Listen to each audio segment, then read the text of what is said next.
Masaya ako para sa inyo ni Luis, anak. Masaya ako na katulad ng kapatid mo, inatagpuan mo ng lalaki na mamahalin mo at mamahalin ka rin. Nay, pati tuloy si Emma ay naiiyak. Pinahid ng nanay niya ang luha. Nawala ka man sa amin ng maraming taon, binigay naman ng Diyos ang kasiyahan na nararapat sa iyo. Tama ang nanay niya, kahit na mawalay siya sa pamilya niya, ay bawing-bawi naman ang balik na kasiyahan sa kanya. Narito sila ngayon sa isang luxury hotels. Ngayong araw ang engagement party nila ni Luis. Isang buwan na simula na maging official ang relasyon nila. Sa susunod na 4 na buwan ay nagpaplano na silang magpakasal. Ate, congrats! Yumakap sa kanya si Camila. Hindi ito mapigilan ng mapahigbi. Patutuloy nanay nila ay naiiyak na naman. Alam mo ate, walang araw na hindi kami nagpapasalamat ni nanay kasi bumalik ka. Dati kasi nung akala namin na wala ka, ini-imagine lang namin na magkakaroon ka ng masayang pamilya at magiging masaya ka. Hanggang pangarap lang kami dati. Pero ngayon magkakatotoo na.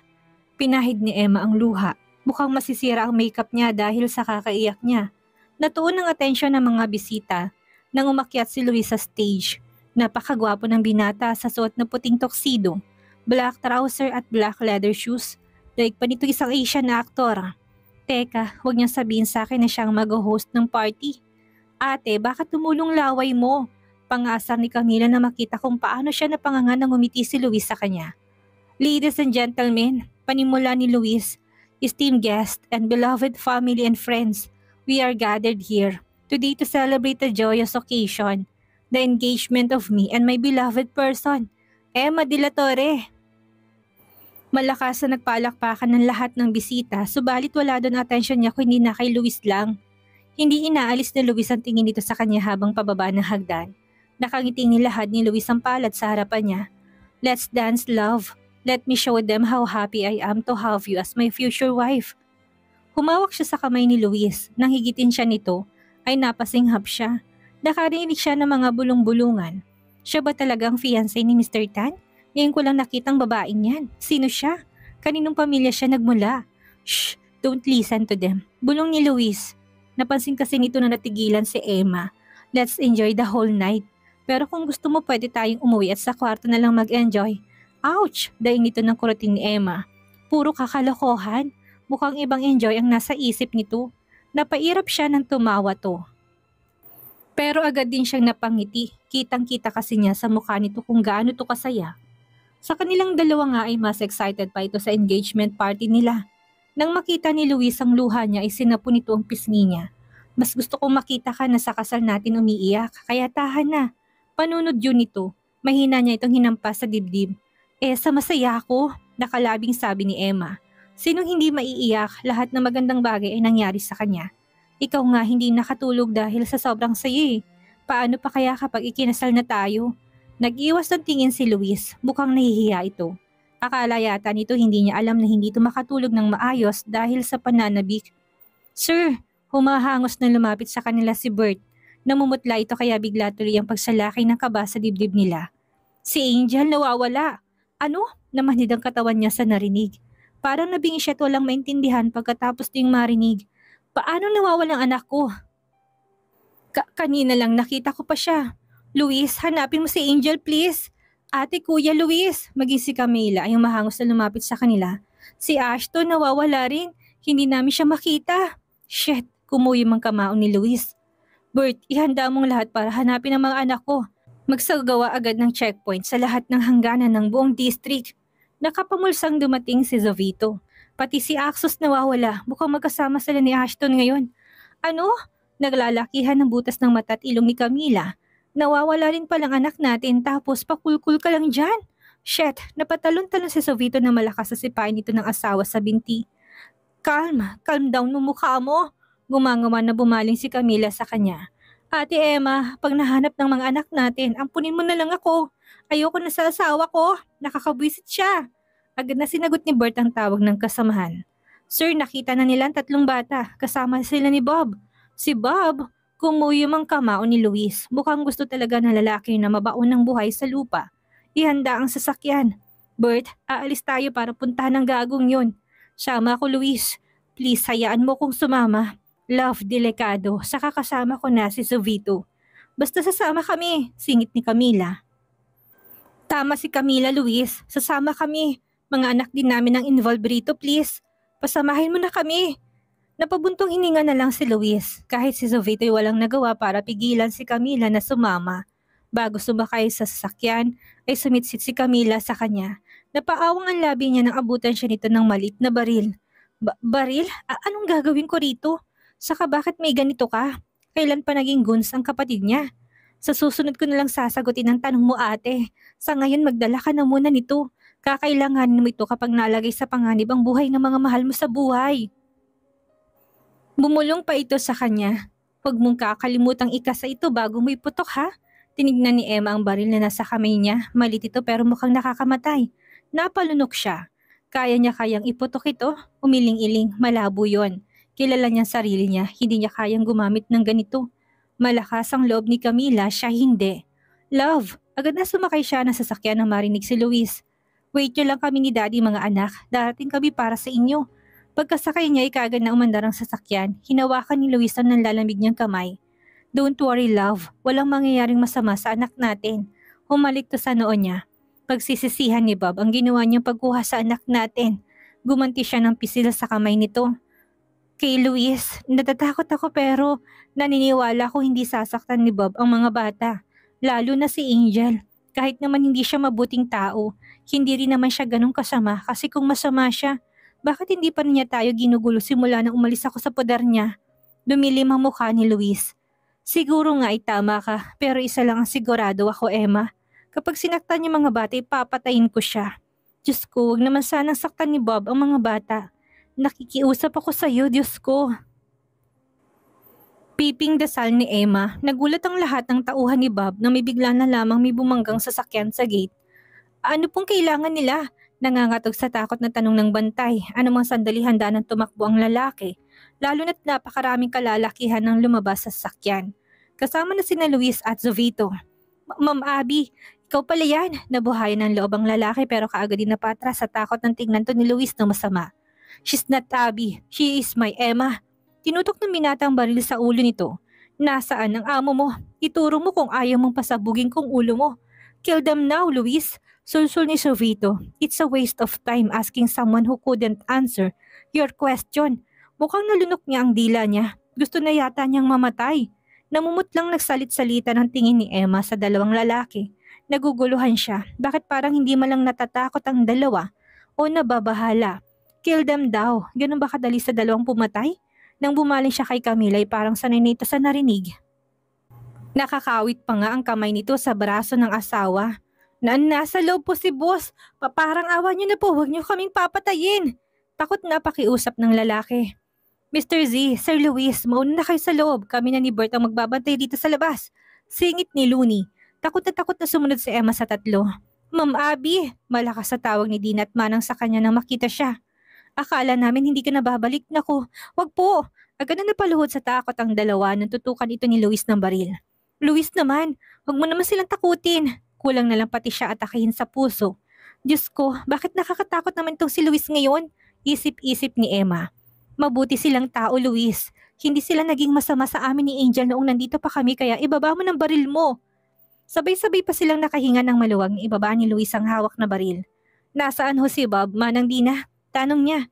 Nasa itaas, ma'am. Ngatog ang tuhod na sagot ng matanda. Nasa likuran nito si Dina, halatang takot na takot kay Luis. Hindi na sila nagsayang ng oras, umakyat sila sa itaas. Akmang kakatok sana siya sa pinto ng sipain to ni Camila ng malakas. Aray ko, reklamo nito. Nakalimutan yata ng kapatid niya na maliit na babae lang ito. Masisira na yata ang ulo niya. Bakit kung kumilos ang kapatid niya, daig pa ang guns? Shit, are you hurt? Agad na binuhat ni Jovito si Camila. Luis, do it. Dadalhin ko lang sa ospital ang asawa ko. Find my son for me. Habi ang OA mo naman, sikmat ni Camila dito. Hindi mo ko kailangan dalhin kaagad sa ospital. Ibaba mo na nga ako. Si Luis nang sumipa sa pinto.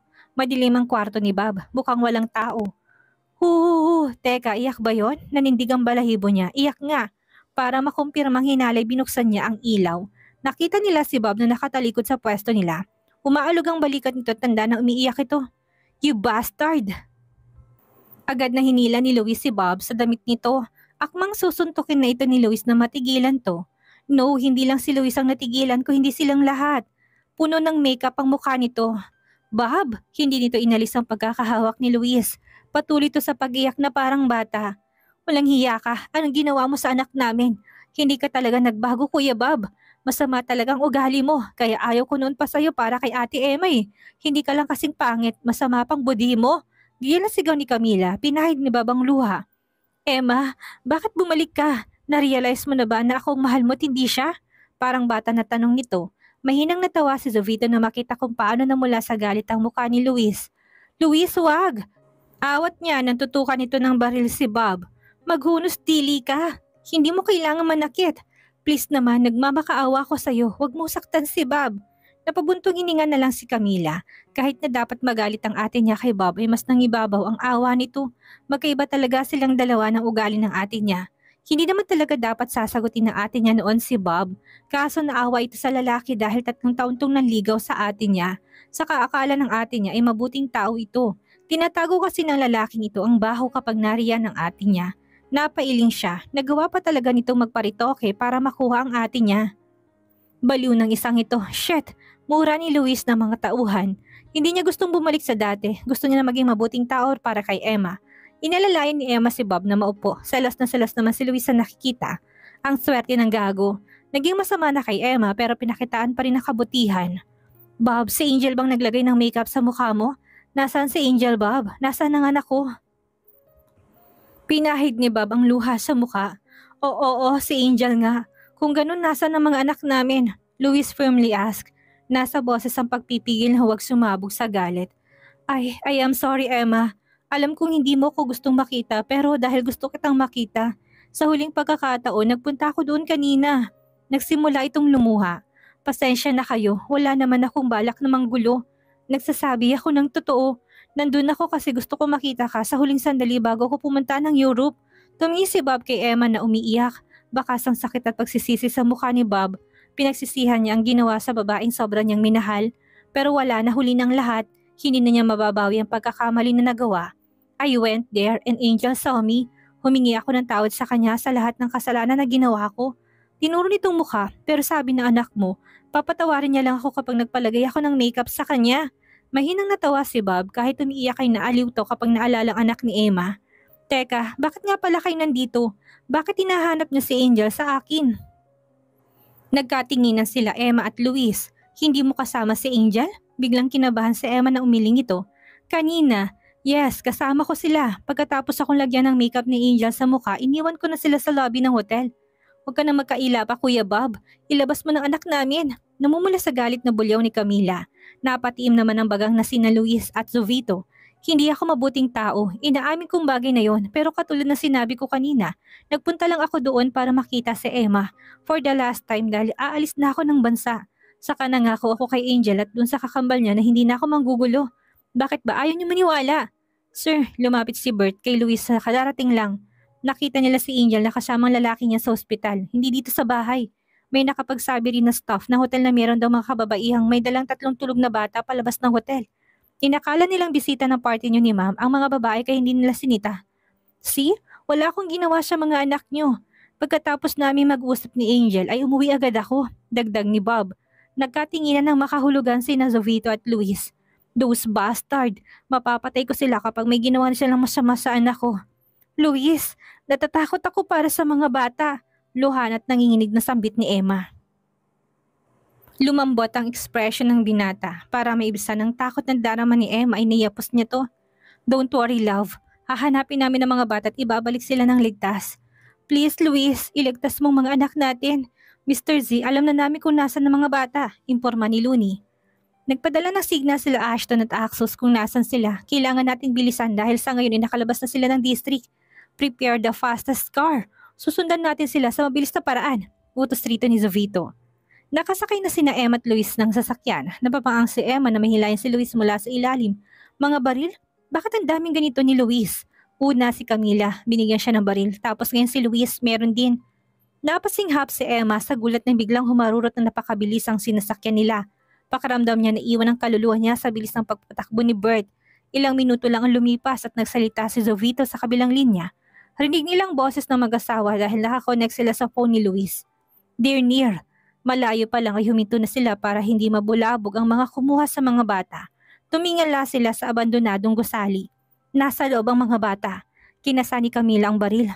Buiset, kapag nalaman ko si Jacob to at gusto lang gumanti, totodasin ko na talaga siya. Totodasin. Napapalunok na tumingin si Emma sa kapatid. Nasa mata niyang pagkabilib. Ang tapon na ng kapatid niya. Sir, hindi tumawag para humingi ng pera ang kidnapper. Hindi kaya personal na motibo to? Marahil tama ka, Bert, but I don't care about their motives. Kidnapping my children is unforgivable. I will make sure that they will taste my wrath for what they've done. Tara na! Kitang-kita ni Emma ang galit sa mukha ni Luis. Nakakatakot to. Bawat paggalawan ng panga nito ay napapalunok siya. Ganito pala magalit si Luis. Pagpasok nila sa gusali, tumambad sa kanila ang kadiliman, pero sila Luis at ang asawa ni Camila ay mukhang sanay sa dilim. Maging ang mga tauhan nito dahil hindi man lang sila nangapa sa dilim. Nang mapansin ni Luis na hindi sanay sa dilim si Emma ay nayapos ito ng isang braso sa kanyang bewang. Mrs. Marcelo, anong gagawin natin sa mga batang ito? Ayoko makulong. Tumahimik ka, singhal ng ginang sa sekretary niya. Binalingan ng matanda ang mga babae na inupahan niya para kunin ng bata. Umalis na kayo dahil nagawa niyo ng trabaho niyo. Ipapadala ko na lang sa bank account niyo ang kakulangan sa bayad ko. Ikaw, sikmat nito sa lalaking kasama, bantayan mo ang mga batang iyan dahil baka makatakas na talaga yan. Malilintikan ka talaga sa akin kapag nakatakas pa sa pagkakatali ang mga yan. Ma'am, hihingi ka na ba ng ransom? Pakidalian ma'am, hindi tayo pwedeng magtagal dito dahil hindi basta-bastang tao ang mga ama ng mga pastit na ito. Hindi kumibo ang ginang, hindi ransom ang kailangan niya. Niloko lang yung mga lalaking ito para tulungan siya sa balak niya. Si Emma ang kailangan niya. Pagbabayarin niya ito sa ginawang pagsira sa buhay nila ng pamilya niya. Magbabayad ito. Hindi siya papayag na maging masaya ito samantalang sila ay nakalugmok sa putikan. Aalis na ng bansa si Bob para kalimutan ng babaeng yon. Mas pinili ng anak niya na manirahan sa ibang bansa dahil lang sa babaeng yon. Handa silang iwan ng anak niya dahil sa hampas lupang yon. Kaya hindi niya magustuhan ng babaeng yun noon pa man. Alam niya na hindi naman talaga nito kayang mahalin si Bob ng totoo. Manggagamit. Nang tumunog ang phone ng ginang ay kaagad niya itong sinagot. Bob, anak. Ma'am, ikaw ba ang may kagagawa ng pagkawala ng mga bata? Ha? Ano sinasabi mo? Ma'am, please, kung kinuha mo sila, ay mabuti pang isuko mo na sila sa magulang nila. Paano mo nasasabi ang bagay na yan pagkatapos ng ginawa sa'yo ng babaeng yon? Sinira niya ang buhay mo anak, pati ang daddy mo ay nasa ospital lang dahil sa kanila. Siya ang dapat sisihin sa lahat ng kamalasang sinapit ng pamilya natin. Ma'am, please, pagmamakaawa ni Bob sa kabilang linya, bakas ng paghihirap at sakit sa tinig ng binata.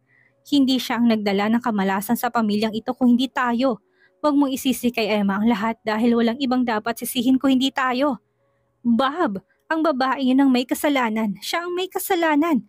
Giit ng ginang.